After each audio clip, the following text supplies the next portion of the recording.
6. The Live 5 for 6 Skyview Network, sponsored by Terry Lambert Hyundai.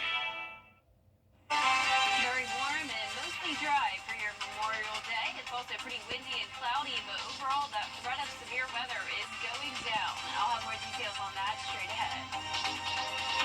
Right now on News Channel 6 at 6, we honor the fallen in several different ways across the CSRA on this Memorial Day.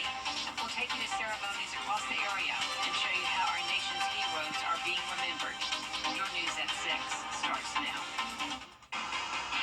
Live from Television Park, this is WJBF News Channel 6 at 6. Good evening, everyone. Thank you for joining us. I'm Jenny Montgomery.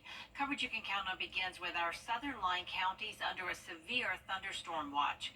Meteorologist Jenna Petracci is keeping an eye on things in the forecast center. Jenna?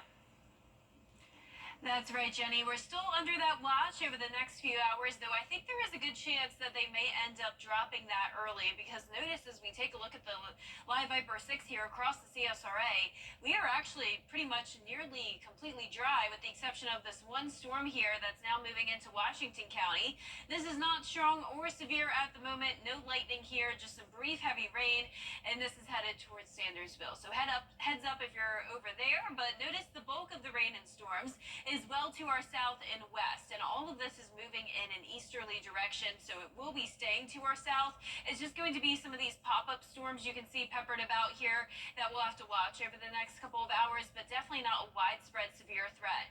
Though we are still under that severe thunderstorm watch until 10 o'clock this evening for the 60-mile-per-hour wind gusts and quarter-size hail, but so far so good. Dew points are anywhere from those mid-60s through mid-70s, so notice some very high dew points down in Millen and Sylvania at 74 degrees, 75 in Allendale.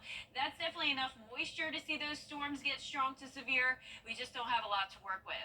Temperatures are in those low to mid 80s, 81 in Evans, 86 in Barnwell, Augusta 84, 83 now in Aiken, and even some upper 70s earlier today, 78 in Sandersville. So some of us are starting to warm up now that we are drying out. 84 in Edgefield and Lincolnton, 82 in Gibson. Our Terry Lambert Hyundai Skyview cam at Augusta Regional Airport not showing any sunshine. It is a very cloudy and breezy evening. Those winds coming in from the southwest around 10 miles per hour and even 16 miles per hour in Aiken. Winds gusting up to around 20 to 25. And if we do have some of those storms develop, the winds could be even stronger than that. Most of the two-state looking good, though, for your Memorial Day evening. Just this one batch of showers and storms primarily ahead of this cold front. And once the front comes through, we will have some really nice weather to look forward to this week. Mostly sunny and dry with a bit of a cool down. So still hot tomorrow at 90 degrees, but then we'll be down into those low 80s by Thursday. So coming up, I'll have a full look at that 10-day forecast. So stay with us, but back to you, Jenny. All right. Thank you very much, Jenna. An investigation is underway into an inmate's death at the Augusta State Medical Prison. A spokesperson for the Georgia Department of Corrections says 29-year-old Roderick Hayes died Saturday after an altercation. The official cause of death will have to be determined by the state medical examiner. Hayes was in prison for several crimes, including sex trafficking and cruelty to children. A corrections officer who worked at the prison was arrested Sunday. Lloyd Hopkins is charged with murder and violation of oath by a public officer, among other charges. Ceremonies across our area are being held to honor sliced up their shoes to run and was formally declared a holiday in 1868. This morning, hundreds laced up their shoes to run and walk for the fallen. The annual Wear Blue Run to Remember 5K was held this morning at Lake Olmsted Trail. The event is hosted by Fleet Feet and Augusta University. Organizers say it is their way of honoring those heroes. Memorial Day is the day we honor the fallen. This is not the day we honor the currently active duty service members or veterans. This is all about honoring the fallen, remembering the price they paid for our freedom. Wear Blue Run to Remember is a national nonprofit dedicated to supporting Gold Star families. The golf world is mourning the death of 30-year-old professional golfer Grayson Murray. Murray died shortly after withdrawing from the second round of the Charles Schwab Classic. Will Reeve has the story. This morning, new reaction from the golf world after the loss of 30-year-old pro golfer Grayson Murray. And then something like this happens and you realize that we're all just humans. On Friday, Murray withdrew from a tournament citing an illness. His death was announced Saturday. Murray's parents now confirming their son died by suicide, saying it's a nightmare. We have so many questions that have no answers, but one, was Grayson loved? The answer is yes. My parents have been through, hell and back basically for the last 6 years with me, fighting some mental stuff. The two-time PGA Tour winner had been open about his struggles with mental health and alcoholism. He admitted drinking during tournament weeks in the past, but seemed to turn things around this year, winning the Sony Open in Hawaii in January and reaching his highest ever world golf ranking of 46. It's not easy on me and the people around me that love me. They don't like to see me down, and they've been my number one supporters. Webb Simpson knew Murray for most of his life and was emotional remembering his friend. You know, when you hear news like that over the phone, you don't think it's real at first, and so I'm super thankful for getting some good time with him. Harry Higgs, who won a tournament in Knoxville yesterday, honored Murray with this call to action. Each day, say something nice to someone you love. And also, make it a point to say something nice to somebody you do not even know. Andrew Dimbert, ABC News, New York. Still ahead, a look at what a change in how federal law enforcement views marijuana could mean for Georgia. And we are under a severe thunderstorm watch, but that threat of severe weather is going down. Overall, a mostly dry Memorial Day evening and some cooler temperatures and lower humidity on the way. All the details coming up. Hi, ET. Is our middle name. Hey, it's Anna Christina. Jimmy's Home Furnishings is starting their third annual Mega Memorial Day sale today. We're offering 36 months, no interest financing, and up to 40% off clearance items, plus free delivery on any purchase. Jimmy and his son Alex want to thank you for shopping with us and supporting a local family-owned and operated business. Come shop our 40,000 square foot showroom located in Grovetown, just 2 miles off exit 190. Jimmy's Home Furnishings, where it feels like home. Get the latest video in one click at WJBF.com.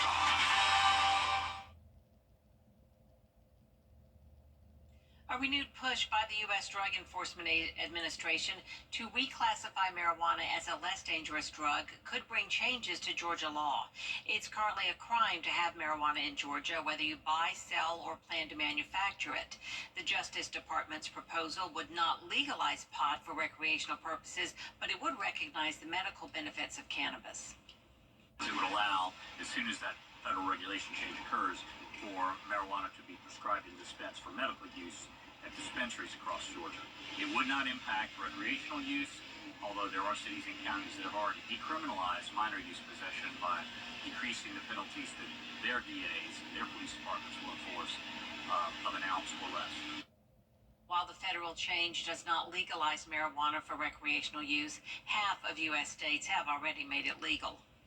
Jenna Petracci's back with us now, and Jenna, a soggy morning, but gosh, it cleared up nicely earlier in the afternoon. Yeah, that's right. We did have some stronger storms earlier today, but now that threat of severe weather is going down, and I have good news for the rest of your forecast this week. It's going to be sunny and dry with some lower humidity. All those details right after the break. Imagine life with concrete coatings of the South, where quality meets excellence.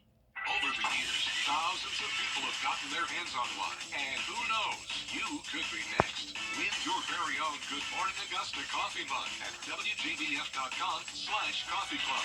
Sponsored by Honda Cars of Aiken. Weather headlines on News Channel 6. Brought to you by Hickson Roofing.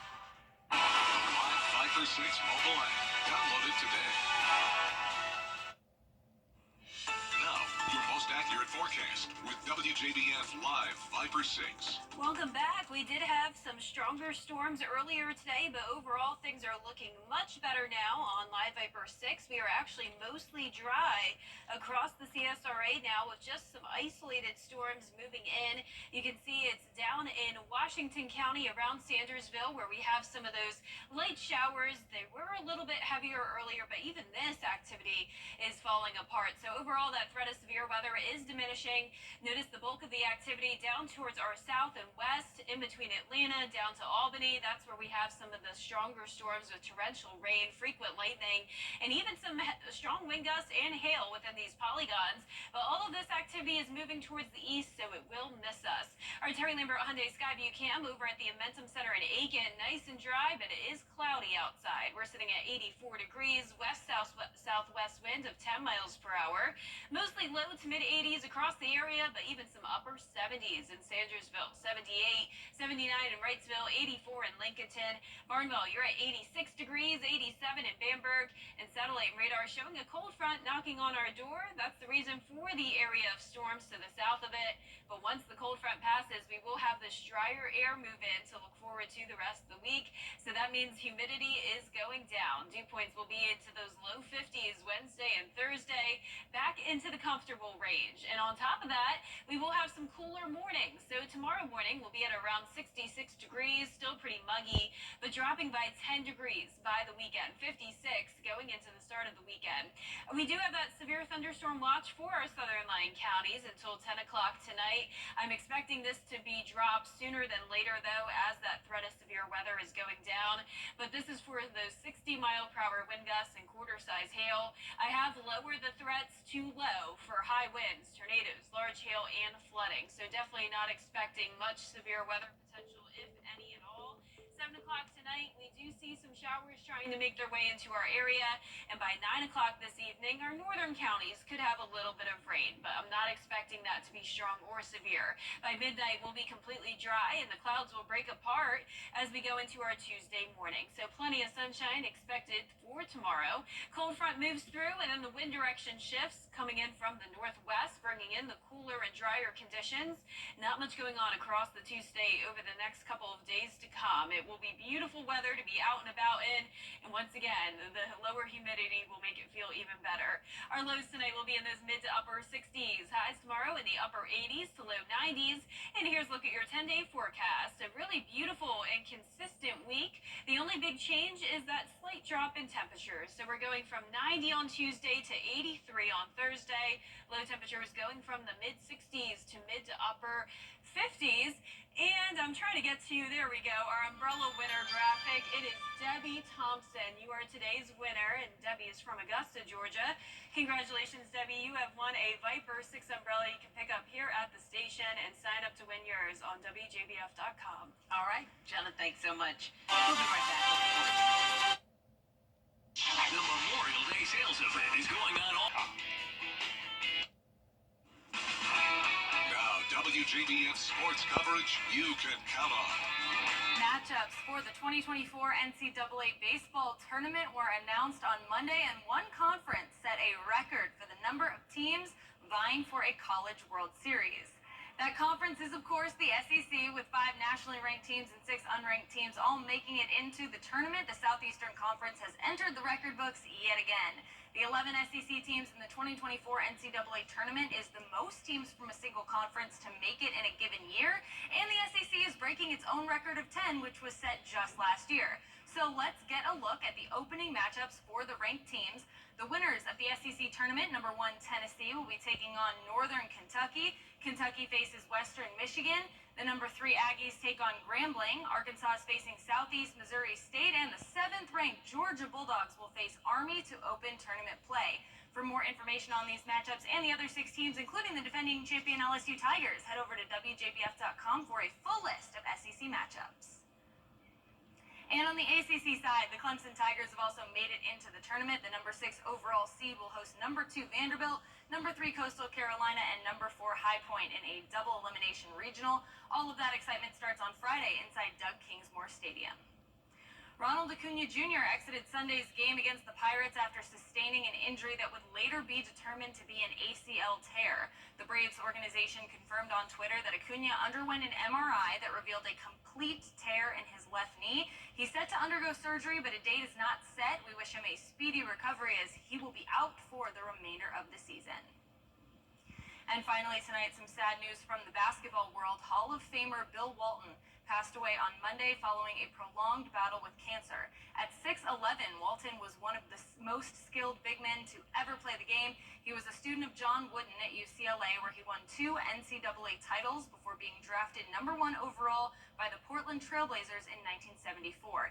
He won 2 NBA championships, one in 1977 with the Trailblazers and one in 1986 with the Boston Celtics.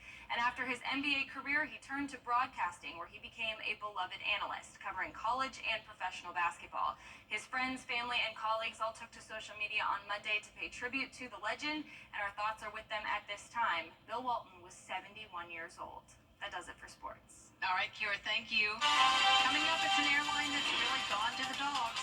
We'll show you the luxury flight your pooch can take and how much it'll cost. Next. Donors choose.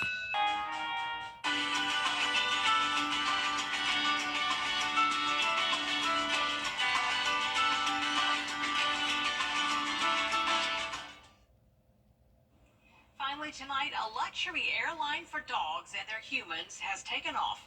Bark Air held its maiden flight from New York to LA Thursday. The new airline includes a sunlit waiting lounge filled with treats and toys and an onboard spa for pups. The aircraft can accommodate 10 dogs and their 2-legged friends per flight. The airline flies from Los Angeles, New York, and London. The price is a little steep, $6,000 for a dog and a human companion for a domestic flight. Wow. Looks fun, though. Yeah, I mean, the perfect thing for you if it was just a little bit more affordable. If you have the money. I do fly with my dog all the time. He's great on flights. But I think he would get too excited playing with all the other dogs. Yeah, didn't you say it's been like 15 times he's been on the plane with he's you? been on a lot of flights. That is so cool. Our 10-day forecast showing beautiful sunshine and dry weather this week. Hot tomorrow at 90, but down to those low 80s for the rest of the week. Back to some rain chances starting on Sunday. That's our report for now. News Channel 6 continues at 7 o'clock right after World News Tonight. Have a nice evening.